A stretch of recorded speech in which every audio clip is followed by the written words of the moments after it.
6 years of flawless service. My first FX9. This came in mid-January 2020, and I think I'm going to get a few more years out of it. It has never been in for service. It's performed perfectly, except for the clock battery. And for those that know, there's an internal button battery on the FX9. It's a lithium rechargeable. Mine's the original. And since I received the camera, I have not run BPU batteries on it. I've always run external gold mounts. And from what I understand, they do not recharge the internal clock battery. So what would happen is the clock battery goes totally dead. I put in a BPU in the camera to recharge it, and then it'll hold for a bit. But fast forward 6 years, and it had gotten to the point where it would only hold clock time for about an hour. To the last few shoots, it doesn't even hold for the 10 seconds it takes me to cycle gold mount batteries. So I found a video on YouTube from a gentleman in Las Vegas who has replaced the clock battery in his own personal cameras and is also offering it as a service to others. I'll put a link in the description. That is a way better step-by-step than I'll ever be able to do, and he's the one that gave me the confidence to start turning screws and attempt to do this on my two cameras. First up, I ordered the replacement button batteries from DigiKey. The batteries, I think, were like $3 or $4 each, and then shipping was like FedEx ground. Pretty reasonable, but they seem to be the best source. And I was successful on camera 1, but not on camera 2, and we'll get into that coming up. This week I was working in Denver, and while sitting in the airport, I watched David Moorfield's most recent vlog post where he does a Q&A. It's over an hour long. Get some good questions in there and David's responses, and he just crossed the 10,000 mark of subscribers on his YouTube vlogging. So again, congrats, David. Steady work.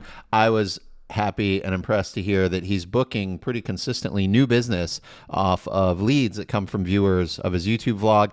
I've had a similar trend, although I've also been so blessed that I have these legacy clients and repeat work. And I got a call while I was in Denver to shoot in 1 or 2 weeks. It was a viewer off of YouTube I've never worked for before, 2-camera vertical interviews. However, I'm already booked. And unfortunately, that's been the trend for me, I would say more than 50% of the time. But please keep calling. If you're thinking of me and you need something done in South Texas that fits what I do as an owner-op, I would be happy to work with you. If you're viewing this and weighing whether or not you should vlog to generate leads for your specialty, I would say go for it. It's a slow burn in my case, but over time, it's made the phone ring, and it did help with my transition from Southern California to Texas, where I didn't have too many local contacts. And I was booking even in the early years of vlogging. The first year when I was still based in Southern California, I did book a couple of jobs off of YouTube viewers. Back to David's recent vlog post, there was one question in there and his answer regarding for lower cost equipment, when it breaks, does he buy a replacement or attempt to repair? And you can see where I sit on that camp by watching this. Now, I could have sent this camera into a repair service in California or Sony service, gotten it back in about 2 weeks. And my thinking was, well, if I do some damage here, I can still send it in and wait 2 weeks. But if I can fix it myself, I can potentially get this done in under 1 hour. Commented to David, and has been my career experience, is that the more confidence you can build up in do-it-yourself repairs, there will be multiple situations where you're in a remote location and something's broken or missing. There are no other options. There is no FedEx delivery or local store. You have to work with what's in your Pelican cases.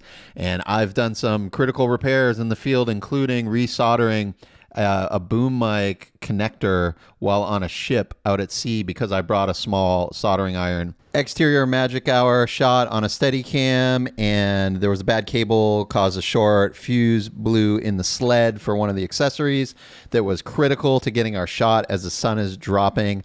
I had enough parts with me in my kit that I was able to just bypass with a wire that fuse port so we could get our shot. I mean, we had identified the short was in a cable that we swapped out, so we knew we were good, but had the confidence in the voltmeter and all the other pieces to just get a quick fix in the field in like maybe 10 minutes.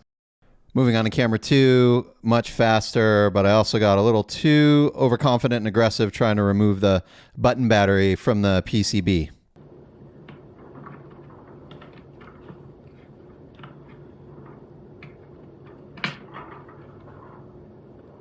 Little bastard.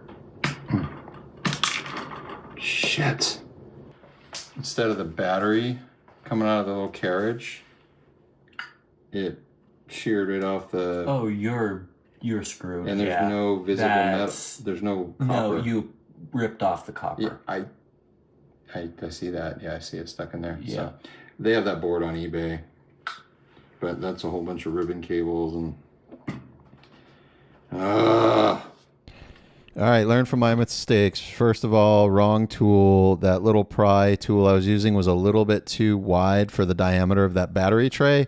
I should have gone to the garage into my toolkit and found a smaller, more appropriate, even like a little jeweler's flathead screwdriver.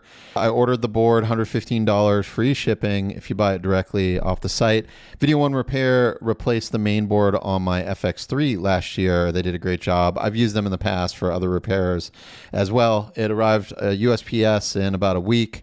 And I've been on the road, so I haven't been able to install it, but I'm looking at the part right now as I lay down the voiceover, and the new board has the battery already installed. So I just have to swap out some ribbon cables, and I think it's like 4 to 6 screws. All right, I accepted a news scenic assignment, an ASAP thing. Go shoot it right now. Normally I pass on these things because one, the rates aren't not great, and two, I don't really want to go do the fire drills, especially if it's breaking news. It's usually like picketer, protester, hostile people, but in this case I just wanted some specific scenics of San Antonio. So I got a punch list.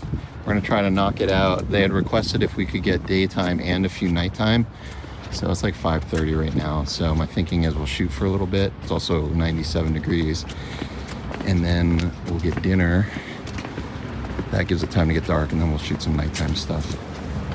So you want a scenic shot, but thinking like a pro here, you want to try to find a vantage point from the shade. Like this. I'd say right here. Set up sticks, standing height, and good call not leaving that on the countertop. Roll it 20 seconds.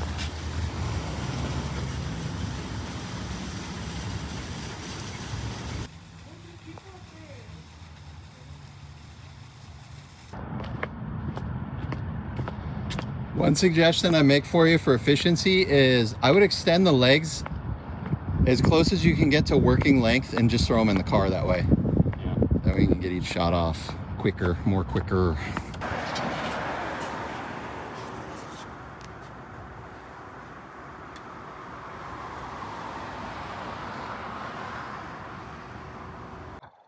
All right, so there were some specific call outs. That San Antonio signage was one of them. They also asked for just 20 to 30 shots, about 20 seconds in length. Way overkill, obviously, and whatever this is going to get used in. There's no way they're going to use that much. So regardless, I'm going to give them what they asked for, and I want to at least get 2 shots out of each place we drive to, if not more. Come this way a little bit more back. I think you just got to angle it a little, and I would go more sky than parking lots on the tilts.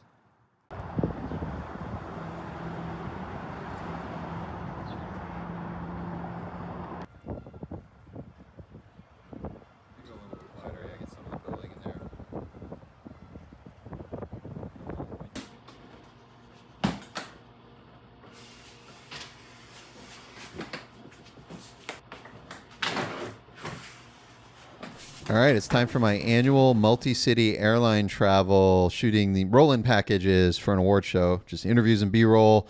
We're super nimble. We only get like up to 2 hours with each of these C-suite executives at their place of business throughout the U.S. And last couple of years, I shot Burano for interviews, FX3, gimbal, B-roll. I'm going to attempt this first leg on just mirrorless, FX3, FX30, so that I can reduce to just 2 Pelicans checked versus 3. The past few years, I haven't had a good backlight solution that fits in the airline kit. So by dropping the Sockler tripod and going to the little travel tripod, I have room for an additional light stand, and then I purchased a small Menace arm and that 24-inch Amaran tube light. Okay, day 2 of prep, trying to spread things out. I got to get all my personal items loaded in and then weigh cases. One item I forgot is this year, because I'm planning to do interviews FX3, I need the XLR module so I can run a boom mic. And I forgot about the top handle. And I don't have room in my carry-on for this thing. So preemptively, I ordered, got this used on eBay, but it's the A series XLR module, my shoe. From the research I put in, it looks to me to be the same compatibility as the FX3 handle without the big bulky handle making it top heavy. And as a bonus, it comes with an on-camera shotgun, which I'll probably repurpose over to the FX9 or the Burano. Yeah, I much prefer this. I'm going to remove this.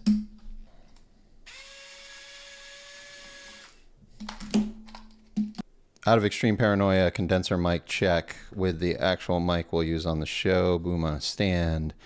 Hypercardioid. May actually just be a cardioid. I mix up those two because I'm a camera guy, not a sound guy. But just through success and repetition, I find a mic I trust and stuck with it. I think I've had this one for 20 plus years, longer than Beck's been around. The Burano's been sitting in the van the last few days after we wrapped the commercial job in Houston, still configured in cine mode. Normally, I strive to reset the van to default news configuration with an FX9 28-135 built on the tool chest, live view in the back, all my batteries charged, ready to go.